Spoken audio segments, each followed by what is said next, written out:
जय श्री गणेश विघ्न हरण मंगल करण काटो न सकल कली गोरी माँ के लाडले प्रथम करो दरजान हंस वाहिनी शारदे रखियरी मारो मान ब्रह्मा विष्णु महेश मनाऊं और खाटू यारा श्याम गाँव इन सब की वंदना मेरे पूर्ण सर्वनाम गुरुर्ब्रह्मा गुरुर्विष्णु गुरुर्देवो महेश्वराय गुरुर् साक्षात् परब्रह्म तस्मै श्री गुरुवे नमः। आर्य भवानी तू आस कर मेरे गटकेरी पर देखो रसना प्रवासा करो तमाई शुद्ध शब्द श्री गुरु चरण सरोज निज मन मुकर सुधार वर्ण रघुवर विमल जसु जो दायक पल चार रामचंद्र पति जय चरण शंकर हरि ओम जय जय बुद्धिहीन तनु जान के सुमरो पवन कुमार बल बुद्धि विद्या देव मोए हरऊं कलेश विकार सियावर रामचंद्र पति जय चरण शंकर हरि ओम जय जय बोलिए शंकर भगवान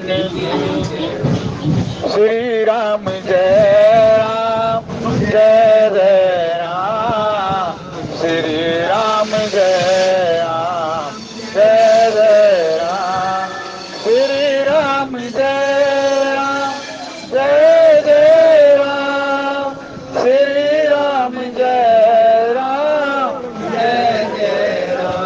जय जय हनुमान गोसाई कृपा करो गुरु देव की नाई दीन दयाल विरद संभारे हरे ओ नाथ मम संकट बारी मंगल भावन अमंगल हारी करे हो सुदास रथे अजर बिहारी जनक सुता जग जननी दान की अति प्रिय करो निदान की ताकि योग पद कमल मनाओ जासु कृपा मेरे मर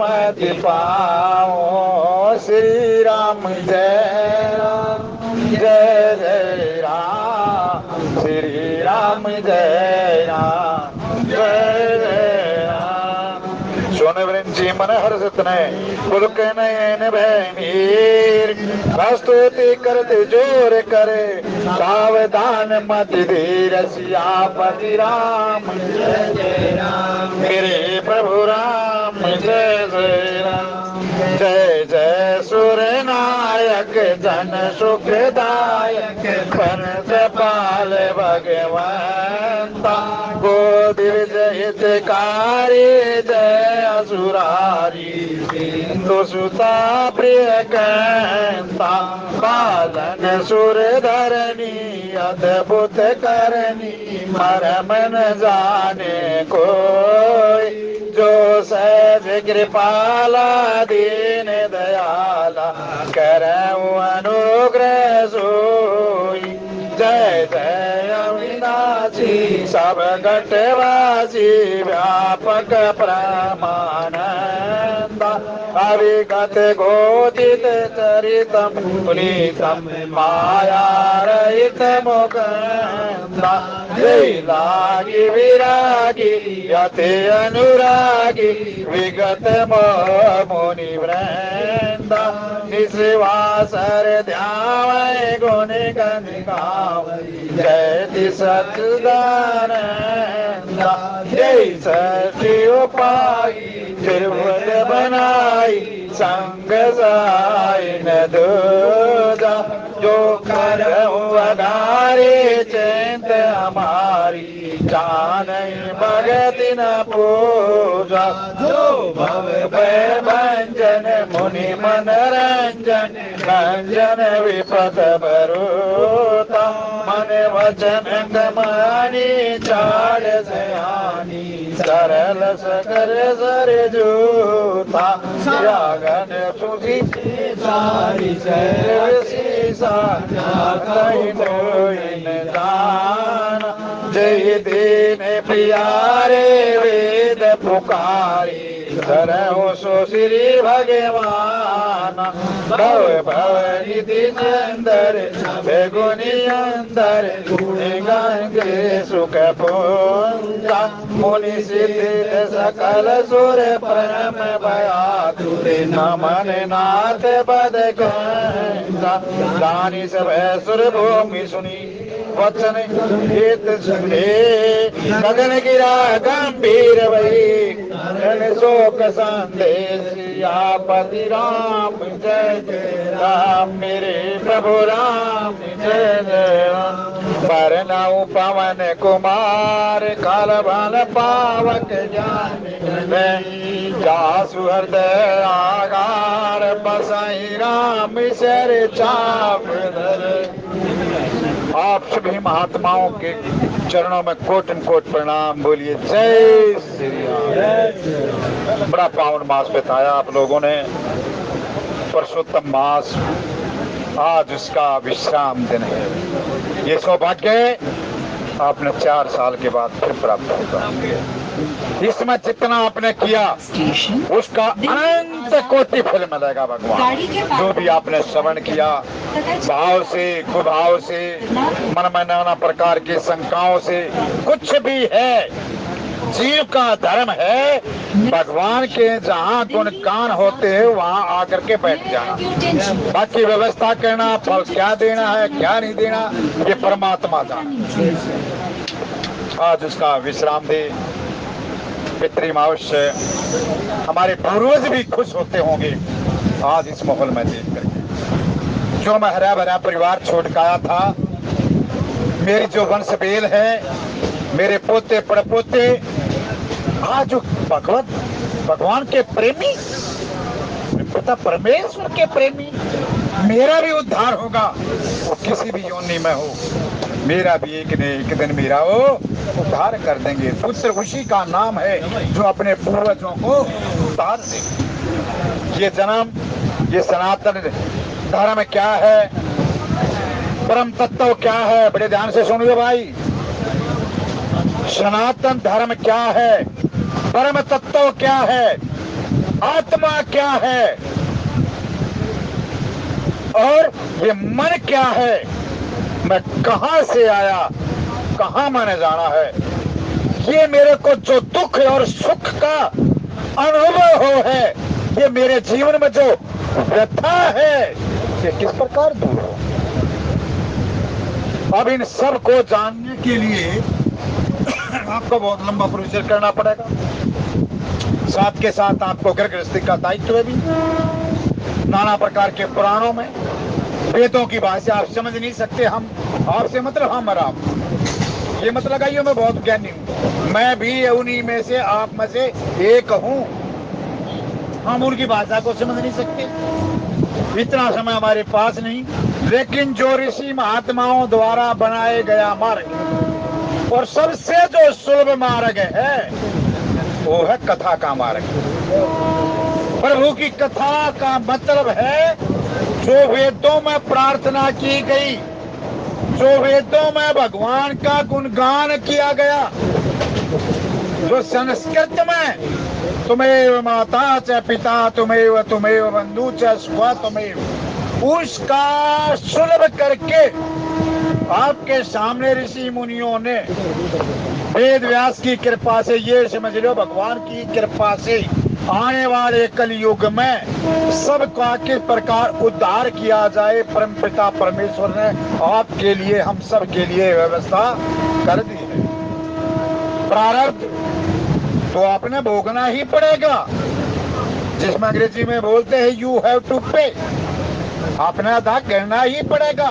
कह लक्ष्मी चंद पड़े काटने आया था जिसे भूख है, लेकिन वो हालात नहीं बदलेंगे।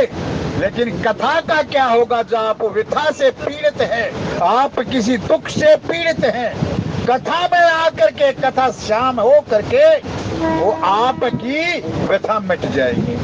नहीं समझे तो और समझ लो थोड़ा।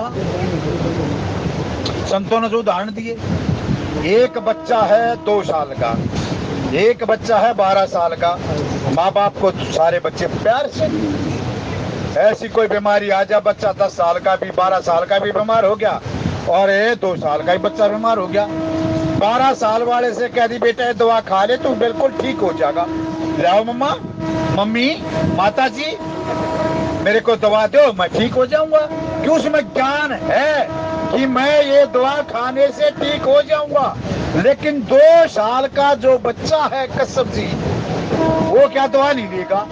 और माँ उसको ठीक करने के लिए उसको डांटेगी, फटकारेगी, थप्पड़ भी लगाएगी और दवा लेते समय रोएगा भी, रखेगा भी।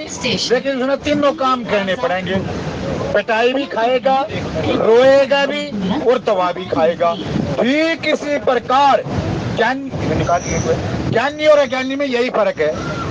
जो ज्ञानी है वो अपना दुख शारीरिक पीड़ा को मिटने के लिए दवा खा जाएगा, दवा खा जाएगा, दवा में प्रतीत हो जाएगी। और जो अज्ञानी है वो रोएगा भी, पिटेगा भी और आपको भी भोग जगह। ये है तीनों दोनों में फर्क है। ये बता दिया तक्षक नाग तेरा मृत्यु का कारण बनेगा। राजा परीक्षित को बता दिया, इधर उधर घूमने लगे कि क्या करो, तीर्थ करो, ये करो, ये करो। बोला भाई नहीं। इधर से सुखदेव मुनि आते दिखाई दिए। सुखदेव मुनि को देख करके परीक्षित दंडवत प्रणाम करने लगा। गुरुजी मेरे 7 दिन बचे हुए हैं, ये बताओ मेरा धर्म क्या है, मैंने क्या करना चाहिए। पुत्री मैं तेरे लिए आया हूँ, तेरे लिए ही आया हूँ। आराम से वहां जाकर के बैठ गया। सौभाग्य मिले तो वहां जाकर के जरूर स्थान के दर्शन करना। बड़ा दिव्य स्थान है। आज भी वो वृक्ष पता न कितने एकड़ों में के फैला हुआ है। गंगा का किनारा है, ज्ञान का प्रतीक है। वहां जाकर के सुखदेव मुनि बैठ गई। राजा परीक्षित ने बड़े प्रेम से कथा सुनी, लेकिन मन में वही, फिर भी वही। ठीक इसी प्रकार कथा वाचक खड़ा हो गया। इस कथा के अधिकारी सब हैं।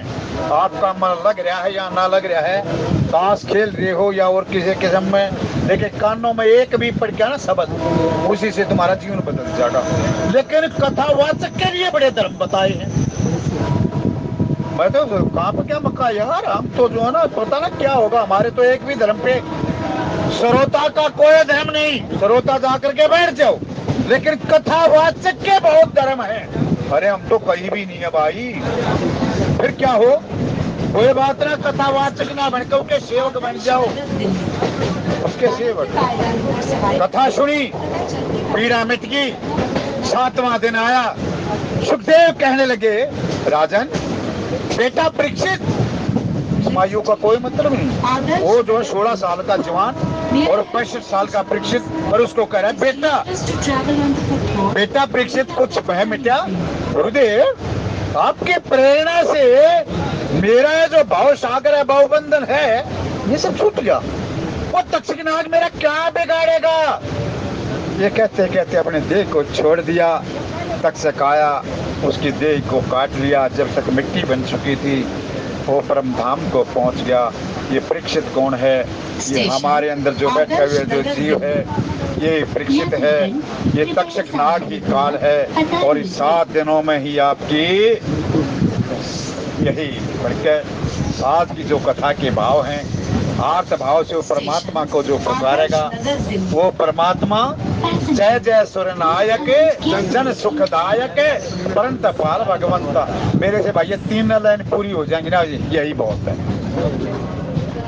आर्त भाव से पुकारो, किस किस के नो दुख दूर नहीं। कृष्ण भगवान चलने लगे। महाभारत का युद्ध समाप्त हो चुका था, विश्राम कर चुका था, धर्म की स्थापना कर दी, धर्मराज युधिष्ठिर राजा बना दिया। लेकिन जो धर्मात्मा है ना, उसके मन में ग्लानि हो कि मेरे कारण ये रक्तपात हुआ। कृष्ण भगवान वहां राजा युधिष्ठिर के कक्ष में गए कि बड़ा भाई है, अनुमति ले लूं। वहां देखो कि निरंतर आंसू बह रहे हैं, रो रहा है। मैं बड़े भैया देखिए, प्रभु की प्रभुता यही समझ लेना, कथा के बहाव समझ लेना आप बस। बड़े भैया आप रो रहे हो, आपने तो सुखी होना चाहिए, आपने सुखी होना चाहिए। आपको राज्य मिल गया, सिंहासन मिल गया। मेरा वासुदेव यही तो कारण है, मैं सिंहासन पर बैठता हूँ, मेरे को ऐसा लगता है कि मैं कई हजार लाशों के ऊपर मैं बैठा हुआ। ये सिंहासन नहीं, मैं किसी लाश पर बैठा हुआ। मैं चलता हूँ, मेरे को पुकार सुनाई देती है।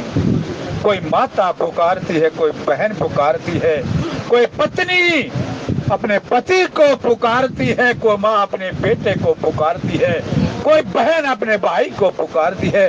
इस स्वार्थ के लिए मैंने क्या से क्या नहीं कर दिया। विषाद आ गया मन में, लगा कि इसका विषाद, कुछ विषाद ऐसे हो मन के। अर्जुन का विषाद तो दूर कर दिया, अर्जुन का विषाद दूर कर दिया, लेकिन जब ये धर्म में ही विषाद आ जाए, उस विषाद को कौन दूर करेगा। लगा कि इसका एक ही है, जब धर्म में विषाद आ जाए, धर्म में ग्लानि आ जाए, तो जो संत हैं उसके पास, भीष्म जी महाराज के पास गए। फिर आकर के चल पड़ा सारा पांडव कुल रथ के सामने। माता कुंती जो है खड़ी है, यही याद की जो स्तुति माता की उनकी सुन लो, रो रही है माता कुंती। सारा परिवार, माता द्रौपदी, पांचों पांडव जो धर्म में सहायक हैं, इनको वैसा मत लगाना। मैं उस दिन भी बता रहा था आपसे, धर्म की स्थापना हुई, आपने सुन लिया। धर्मराज के 4 चरण थे, 3 ठिकाने लाके देखनिया का ख्याल रहना समझनिया। धर्म की स्थापना के लिए 4 पाए जब तक मजबूत नहीं होंगे, धर्म का आरूढ़, धर्म की सत्ता नहीं बनेगी। ये 5 तत्व थे। युधिष्ठिर जी महाराज आकाश तत्व थे, भीम जी वायु तत्व थे, अर्जुन जी अग्नि तत्व थे, नकुल जी महाराज जल तत्व थे, और सहदेव जी पृथ्वी तत्व थे। जो प्रकार के तत्व है ना, उसी प्रकार का उनका गुण और स्वभाव भी था। भीम जी महाराज जिधर चला करते ना, पवन के झोंके के समान, जिगर आंधी के समान जिधर चला गया, 10,000 हाथियों का बल क्यों कहते। जो पवन का वेग है वो सबके बस क्या डांटना नहीं है। जिधर चलता था उधर साफ करता, मैदान साफ करता चला जाया करता था। मैं इस तरफ ना जाता हुआ, बड़ा रोचक है ये। अग्नि जिधर चली गई बाप को भस्म करती हुई चली जाया करती थी। जब अर्जुन के बाण चलते थे, बड़े बड़े पहाड़ गिर जाया करते थे। सदैव पृथ्वी तत्व है, सदैव जितना कोई सहनशील था।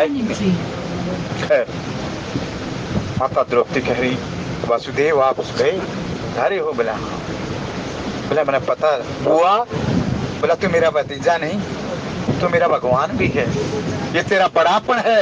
सेवकों का तो मान सम्मान बढ़ाने वाला है। बोला कैसे अंदाजा लाया बुआ तेने मैं भगवान हूँ। बोला भगवान नहीं तो क्या है, वहां सतुक्ति करती है, मेरी उसमें सुरताल पर मत जाना, लेकिन जो उसके प्रार्थना है उस पर चलना। त्रिलोकी भगवान पार तन तारे नर नारी, जो तेरा पकड़ दासरया, जो तेरा पकड़ दासरया। त्रिलोकी भगवान पार तन तारे नर नारी, जो तेरा पकड़ दासरया, जो तेरा पकड़ दासरया। कैरो छकलिए चीर तार के बैठ गे, आखिरकार हार के मार के दुर्योधन का मान शोभा में पात्रोक्ति ललकारी, क्योंकि चीर में तू छिप के खास रहा, जो तेरा बनकर दास रहा। त्रिलोकी भगवान पार तन तारे नर नारी, जो तेरा बनकर दास रहा, जो तेरा बनकर दास रहा। किसने तेरा दर्शन पा लिया, साधु बनकर शेर सजा लिया। किसने तेरा दर्शन पा लिया, जो साधु बनकर शेर सजा लिया। बचा लिया मोर ध्वज का मान, भगत ने हिम्मत ना हारी, क्योंकि उसने विश्वास तेरे पर विश्वास रहा, जो तेरा बनकर दास रहा। त्रिलोकी भगवान पार तन तारे नर नारी, जो तेरा बनकर दास रहा, जो तेरा बनकर दास रहा। जन्म में सब दुख काट लिया, भेद तेरा सारे बांट लिया। जन्म में सब दुख काट लिया, भेद तेरा सारे बांट लिया। काट लिया सुए के माध्यान तनवा, गणी का भी तारी, क्योंकि सोच में तेरा वास रहा, जो तेरा बनकर दास रहा। त्रिलोकी भगवान पार तन तारे नर नारी, जो तेरा बनकर दास रहा, जो तेरा बनकर दास रहा। लक्ष्मी चंद कर ज्ञान शुरू, ज्ञान से होगे पार दरू, ज्ञान से होगे पार दरू। क्योंकि उस मत मोसी ने कर दी थी लात शुरू, नारद से पा लिया ज्ञान भगत ने हिम्मत ना यारी, क्योंकि हरदम उसके पास रहा, जो तेरा बनकर दास रहा। त्रिलोकी भगवान पार तन तारे नर नारी, जो तेरा बनकर दास रहा, जो तेरा बनकर दास रहा। संत बताओ, हमारा पढ़ा भी था, सुबह उठ के भगवान के सामने प्रार्थना करो। और जो ये मैं आज आपको बताऊं, मैंने भी संतों से सुना है, इस प्रसंग को रोजाना याद करो। तो जो मुक्त आत्माएं हैं, जो मुक्त आत्माएं जब इस तरह धाम से चलती हैं, तो वहां के जो देवता हैं, दिन के देवता अलग हैं, रात के देवता अलग हैं, दशाओं के देवता अलग हैं, पृथ्वी देवता है, ये देवता अपना नवग्रह देवता है, सारे सुने। उस जीव आत्मा के, वो मुक्त आत्मा के दर्शन करने के लिए लायक है, और उसको सारे इकट्ठे होकर के उसकी जय जयकार करते हुए, परमात्मा का गुणगान करते हुए, जपा कर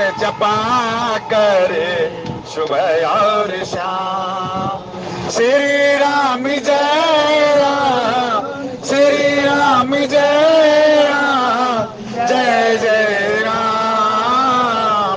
जपा कर सुबह और शाम, इसी नाम ने लाखों पापी उबारे, इसी नाम ने लाखों पापी उबारे।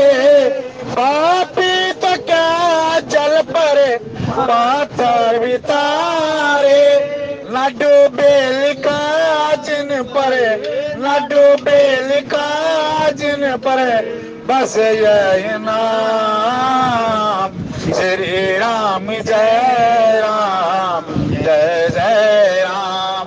जपा कर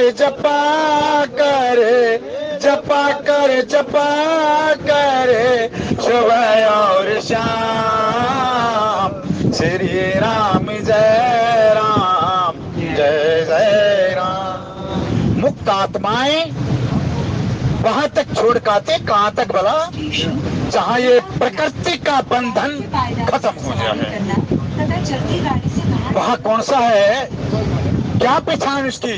कश्यप जी बताते हैं वहां जो प्रकृति का जो बंधन है ये एक तरफ, और जो दिव्य जो धाम है वो एक तरफ, उसके बीच की जो नदी है उस नदी का नाम है विरजा नदी। वहां तक सारे लोक के देवता उस नदी के किनारे तक है। मुक्त आत्मा तो जा, वहां जाकर के वो डुबकी लगाता है।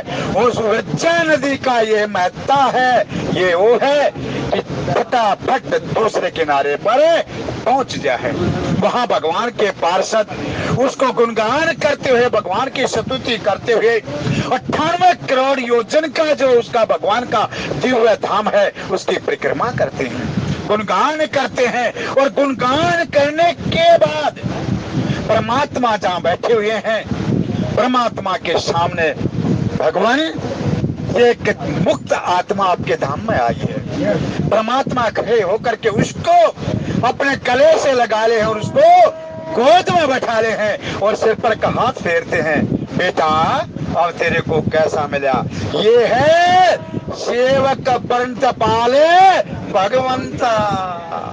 जय जय सूर्यनायक जन सुखदायक परंत पाले भगवंता। इन जीव आत्मा को सुख देने के लिए सेवक जो उसका सेवक है उसको गोद में बैठा करके अब फिर उससे पूछते हैं बेटा और तेरे को कोई दुख है? कोई दुख नहीं महाराज। हे प्रभु आपके दिव्य धाम के दर्शन हो गए। आप को वहां जीव जो है नाना प्रकार की स्तुतियां करे। बाली को है ना, बाली को भगवान ने बाण मारा, मोग बाण मारा, बाण लगा, बड़ी पीड़ा हुई, सामने आया। पीड़ा में अपना आदमी विवेक को खोजा है, विवेक खो दिया, भगवान से अटपटी बातें कहने लगा, पीड़ा से कहा रहा था। जैसे भगवान के दर्शन किए, मन दर्शन फल परम अनुपा जीव पाए निज सहज। हनुमान तो एक बहाना था। हनुमान से कहा कि हनुमान इसका जाकर के बाण निकालो। जैसे बाण निकाल दिया, बुद्धि सारा का सारा जो है ना दुख दूर हो गया और कहने लगा कि भगवान अब मैंने आपको पहचान लिया, अब मैंने आपको पहचान लिया। हे प्रभु आप बार बार मेरे को कहते हो कि पापी, क्या मैं अब भी पापी हूँ? आपके दर्शन करने के बाद भी मैं पापी रह गया? बोला नहीं, तेरे जन्म जन्मांतरों के बाली सारे पाप मुक्त हो गए। बोल तेरे को मैं दोबारा जीवन दान क्यों करने? वो कथा दूसरी तरफ चली जाएगी। ये प्रचेता जो वाल्मीकि जी का, इसके बारे में नाना प्रकार के भ्रम पैदा हुए हैं कि वाल्मीकि ने तो जो है ना कभी ऐसे निंदनीय कार्य करे ही नहीं, लेकिन जिन्होंने लिख दिया महापुरुषों ने, उन्होंने भी गलत नहीं लिख दिया। ये तो सोच का फर्क है, क्या है क्या नहीं है। इसका भी मैं निवारण बता दूं आपको। एक भाई की बहुत जबरदस्त शंका थी। भगवान राम के दरबार में वो वाल्मीकि वहां जाकर के प्रस्तुत हो है, कहने लगा कि प्रभु मैं प्रचेता का पुत्र, अगर मैंने मन से वचन से कर्म से कोई पाप ना किया हो तो सीता निर्दोष है। अब इसका क्या मतलब? जब भगवान के दिव्य धाम दर्शन हो जाए, जब है गोद्विज हितकारी जय असुरारी, उस असुर पड़े की भावना निकल जाएगी, गोद्विज दोबारा जन्म हो जाएगा, वो ब्राह्मण तो में प्रवृत्त हो जाएगा, उसके सारे माफ हो जाएंगे गुनाह। वहां जाकर के डंके की चोट पर कह दिया कि मैंने कोई पाप नहीं किया। यहाँ लिख दिया गोद्विज हितकारी जय असुरारी सिंधु सुधा, जो उसकी शरण में आ जाए उसको बहुत सागर से पार डालते हैं। और सुस्थामा ने ब्रह्मास्त्र का भेदन कर दिया, कहने लगा कि पांडवों का मैं वंश मिटाऊंगा। सीधा जाकर के वो जो ना गर्भ पर जाकर के वार करने लगा, जलने लगा गर्भपात होने लगा। वह अभिमन्यु की धर्म पत्नी बड़ी भाग्यशाली है। क्या नाम था उसका? अगला स्टेशन किसी को इसका मतलब आपका मन कथा में नहीं, शरीर तो कथा में है। रामायण कथा मैंने। उत्तरा जाकर के सीधे भगवान कृष्ण के सामने प्रार्थना करने लगी, सेवकों की भांति प्रभु मेरी रक्षा करो, रक्षा करो। अरे जिसके ससुर इतने बड़े बलवान हो वहां नहीं गई, क्यों नहीं गई? उसने द्रौपदी का साथ मिल चुका था कश्यप जी, उसने सारी वह व्यथा बता दी थी कि मेरे 500 पति चला करते जब धरती डोल जाया करती थी ये, लेकिन जब दुर्योधन, दुशासन, कर्ण ने और सुगनी ने जब मेरे को घेरा ना दुष्टों ने, मैंने कहा मुंह ताप तेरी पुत्री, लेकिन कुछ भी नहीं। जीवंत गोतवा मैंने उस कृष्ण को पुकारा, उसने मेरी को लाज बचा ले। ये बेटी अगर तेरे पर कोई दुख आ जाना, ऐसा कोई दुख आ जा, संसार के आगे मत रोना पुत्री, सीधा इस त्रिलोकी के नाथ के आगे अपनी गुहार लगाना, अपनी गुहार लगाना। यही कारण था उत्तरा उन 5 ससुर के पास ना जा करके और कृष्ण भगवान के कहने लगे कि मामा श्री, एक नाग में मेरे मामा हो आप, लेकिन मैं जानती हूँ आप त्रिलोकी के नाथ हो, ये मेरे को ये बचाओ, ये बड़ा अनमोल है। वहां कृष्ण भगवान परीक्षित ने बाद में बताया, जैसे अंगूठे का ये जो है, इसी प्रकार वहां जाकर के जो परीक्षित क्यों नाम पड़ा, ऐसे ऐसे वहां चक्कर लगा रहा था, वहां जाकर के गर्भ में स्थापित होकर के वहां उसे गर्भ की रक्षा कर दी है। ये है सेवकों का जन सुखदायक, जो उसका बण का दास है उसको सुख प्रदान करे। और परंतपाल भगवंता अपने भक्तों में ये किसी प्रकार का परंतपाल भगवंता गोद विजुतकारी, ये जो लिखा ना बड़ा गजब का है। इंद्रियों की रक्षा करने वाला, एक तो है गो पृथ्वी की रक्षा करने वाला, और एक है इंद्रियों की रक्षा करने वाला। कौन सी इंद्रियों की? जो आपके कर्म इंद्रिया, जो ज्ञान इंद्रिया हैं, उनकी रक्षा करने वाला, किसी प्रकार का अभिमान ना आ जाए उसकी रक्षा करने वाला। ये लिख दिया यहाँ, बड़े गजब की है भाई साहब। ये वैसे मत समझना सरलार्थ करके मैं भी चला जाऊंगा, लेकिन नहीं। कौन सा तगाजा आपने? या ठहर के चलो, एक एक चपाई के बहाव बना करके चलो। जिस प्रकार मैंने बताया विरजा नदी का, सुबह उठकर रोजाना ऐसे करो कि मैं जो मुक्त आत्मा हूँ, मेरे देवता मेरा सम्मान कर रहे हैं, मैं विरजा नदी के किनारे पर खड़ा हूँ और मैं पुकार कर रहा हूँ, तुम्हें माता चा पिता, तुम्हें बंधु चा सुखा, तुम्हें। वहां जाकर के मैं दिव्य धाम को गया, बताते ऐसी जो रोजाना कल्पना करेगा उसका मोक्ष निश्चित है, और कभी झूठी ना जाया करती इन संता की वाणी। आपको चौपाई कुछ याद हो या ना हो, मंत्र याद ना हो, कुछ बात नहीं, लेकिन जो साधु संतों ने जो बात बता दी वो बड़ी विलक्षण बात है। गोदरी हितकारी क्यों बोल दिया? गौ की रक्षा करने वाला तो है ही है, गौ की रक्षा इसका कहां से आ रही है? दूसरा हमारी इंद्रियों की रक्षा करने वाला। अगर इंद्रियों को स्वच्छंद छोड़ दोगे ना, रावण बन जाओगे, दुर्योधन बन जाओगे, घमंड आ जाएगा। एक भी भगवान को एक मिनट के लिए भी आप भूल जाओगे ना, आपके अंदर अभिमान आ जाएगा। कहा तो हाथ जोड़ जोड़ कर प्रभु प्रभु प्रभु। इसका एक दृष्टांत लो, दृष्टांत इसमें इतने हैं कि पूछो। राजसूय यज्ञ कर दिया महाभारत से पहले, ये जनरल नॉलेज का क्वेश्चन भी हमारे उसमें टेस्ट में आया भी था ये, कि ये बताए राजसूय यज्ञ महाभारत के युद्ध से पहले हुआ था या बाद में? तो ये पहले हुआ था, जब इंद्रप्रस्थ का राजा बन गया था युधिष्ठिर जी महाराज जब हुआ था। अश्वमेध यज्ञ कब हुआ? धर्म की स्थापना के लिए महाभारत के युद्ध के बाद। उसमें जो है प्रेरित कर दिया कृष्ण भगवान ने युधिष्ठिर को, तीजा अश्वमेध यज्ञ कर। जहां भी जो अश्वमेध का यज्ञ का ये मतलब नहीं लड़ाई झगड़ा नहीं, जहां सब राजाओं को घोड़ा भेज करके भीम और अर्जुन को साथ चलेगा घोड़ा, क्या है उसमें जाकर के इनको मित्रता प्रदान करना, कि तुम्हारी जो बहन दुशाला है वो भी तुम्हारे से कुछ नाराज है। जयद्रथ के चित्रों को नहीं देखती, लेकिन वो नाराज है। फिर ये प्रसंग दूसरी तरफ चला जाकर मन को अश्वमेध कहने लगा कि मैं इतनी हानि हो चुकी, इतना बड़ा युद्ध होया, किस प्रकार से राजाओं पर टैक्स लगाऊं, क्या करूं मैं जनार्दन।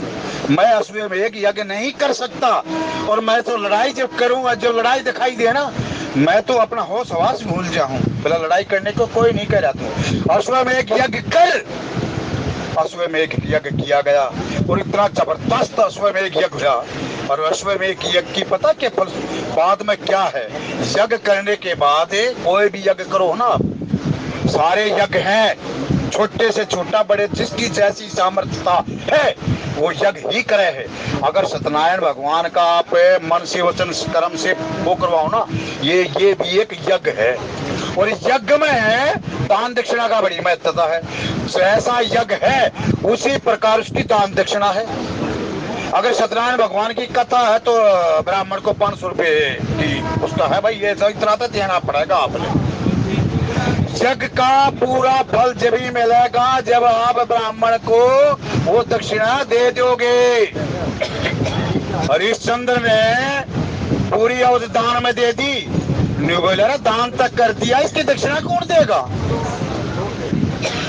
दान तो तूने कर दिया, इसकी दक्षिणा कौन देगा राजन। वो ब्राह्मण कहने लगा राजकोष की, बोला ये क्या, ये सब मेरा दान किया, दान की वस्तु को वापस लेगा तू। अगला स्टेशन बोला फिर, गाड़ी के पास। बोला जितना बड़ा दान उतनी बड़ी दक्षिणा। बोला ये बता दो तो हे प्रदेव इसकी दक्षिणा भी क्या है। बोला 100 भार, सोने के 100 भार। बोला मेरे पास तो नहीं, मेरे को 1 महीने की अवधि दे, 1 महीने की अवधि। वहाँ काशी में जाकर के क्या ये बहुत से नौका दे, उस टाइम पर काशी के बाजार ये थे।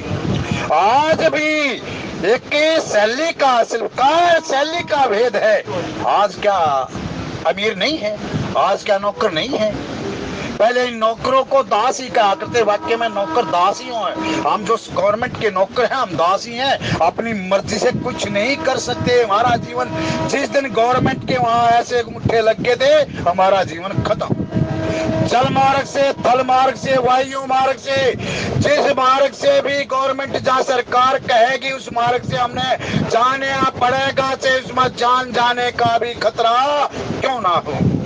वायु मार्ग से, जल मार्ग से, थल मार्ग से। अरे अब तो एक बीच का मार्ग और काट दिया, वो है मेट्रो मार्ग। अब तो बीच भाई 3 मार्ग है, एयरवे, रोडवे, रेलवे। अब ये 3 ट्रैक फुल, मेट्रो काट दिया, बीच का ये कलयुग का प्रभाव है। दक्षिणा, जितना बड़ा दान उतनी बड़ी दक्षिणा। जाकर के धर्म को बचाने के लिए 3 में ये एक सुन में बड़ी अच्छी लगा है, लेकिन तप करना और इसको निर्वाह करना मन मारा इंद्रिय जीते। जब परमात्मा मिला है वैसे परमात्मा नहीं मिलते। लेकिन क्या है, कथा सुने जाओ और विरजा नदी को याद करे जाओ, परमात्मा अवश्य गारंटी रूप से आपको मिलेंगे। अब जितना बड़ा मैंने बताया था, छोटा यज्ञ करोगे छोटी दक्षिणा हो जाएगी, 200 रुपये हो जाएगी, 250 हो जाएगी। अब आप पंडित ने बुला के बोला जी ऐसा काम करिए, सारा सब कुछ शांत हो जा और चलते हैं तो 51 रुपये दिखाओगे। और वो न्यूका देखा ये है, फिर कहेंगे बामण ये उंडी नहीं इसकी। अरे तुम्हारे 3-4 घंटे में 51 रुपये उसको दिखाओगे तुम, और वो को डिमांड कर दे तो इनकी नीति बिगड़ेगी। अपनी नीति बहुत सुंदर है और इनकी नीति बिगड़ेगी। एक और बात बताऊं, जहाँ शादी में आप 30 लाख रुपए लगा दोगे और जब उसका कन्या का जो है ना वो विवाह संस्कार का टाइम होगा ना, जब अपने साले तो पूछ जाएंगे सर खुजाएंगे नहीं, कदे पैंट खुजाओगे, मैं तक की दक्षिणा दे दूं। दंगा जो है डीजे पे 20,000 लगा दिए, बैंड पे 50,000 लगा दिए, इसमें तने कोई नहीं पूछा। और जहाँ उसने पूरा का पूरा जीवन का वो करके सारे संस्कार कर दिए, उस पर तो साले से पूछता है। ये व्यवस्था है आजकल की। क्या क्या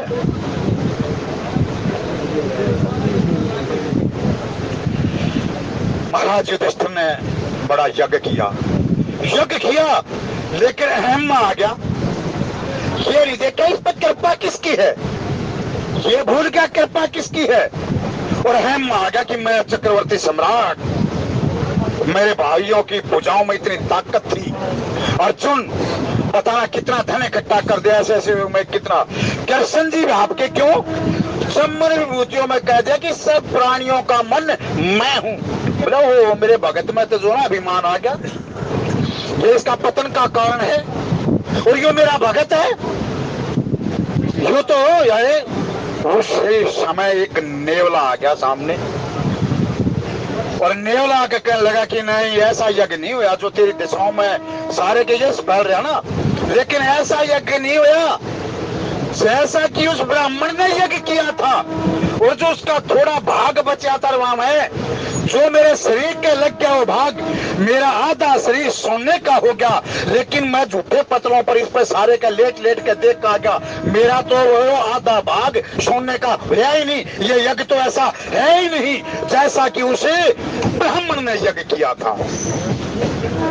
एकदम से धर्मराज युधिष्ठिर चक्का बक्का किया, ऐसा हो कौन गया, कितना बड़ा मैंने यज्ञ कर दिया, इतनी बड़ी मैंने दक्षिणा दे दी, इतने ब्राह्मणों को मैंने भोजन करा दिया। अरे ब्राह्मणों की तो छोड़, 7 दिन तक लगातार मैंने भंडारा चला दिया, और सब कहते हैं राजा युधिष्ठिर की जय हो, धर्म की दुहाई दे दे करके मेरे को नाना प्रकार के आशीर्वाद दे करके, और मैंने अपना राज खजाना जो है उसका मुख खोल दिया, किनको जितना चाहिए उतना दान दे दो, क्योंकि मेरा यज्ञ बहुत बड़ा है। और ये कहता कि ऐसा यज्ञ है ही नहीं। हे नेवल, आप कृपा करके ये बताइए कि वो यज्ञ क्या था, और ये नेवला कौन था। ये नेवला सच बताइए तो बंधु ये धर्म ही था। जब भी जीव में घमंड आ जाएगा वो धर्म से गिर जाएगा, और धर्मराज युधिष्ठिर जैसा अगर धर्म से गिर जाए, भगवान कहते हैं परंतपाल है भगवंता। ये मैं आपको कथा अभी तो स्तुति काफी चलेगी, एक एक उसका करते चलेंगे। रामचंद्र जैसे विद्वान बैठे हैं, आप जैसे श्रोता हैं, और इसी प्रकार से ये कथा का प्रवाह चलता रहना चाहिए। और आज की कथा के भाव माता पार्वती और शिव जी महाराज के चरणों में समर्पित। अगर कथा के भाव आपके अनुकूल ना हो, आपको प्रतिकूल लगे हों, जिस प्रकार आप मंदिर में जाकर के प्रसाद जो दे है, प्रसाद का कभी आप अपमान नहीं करते, उसको हृदय से लगा करके वो भले ही किसी बच्चे को दे दे, इसी प्रकार इन भावों को प्रसाद समझ करके ग्रहण कर लेना। बोलिए शंकर भगवान की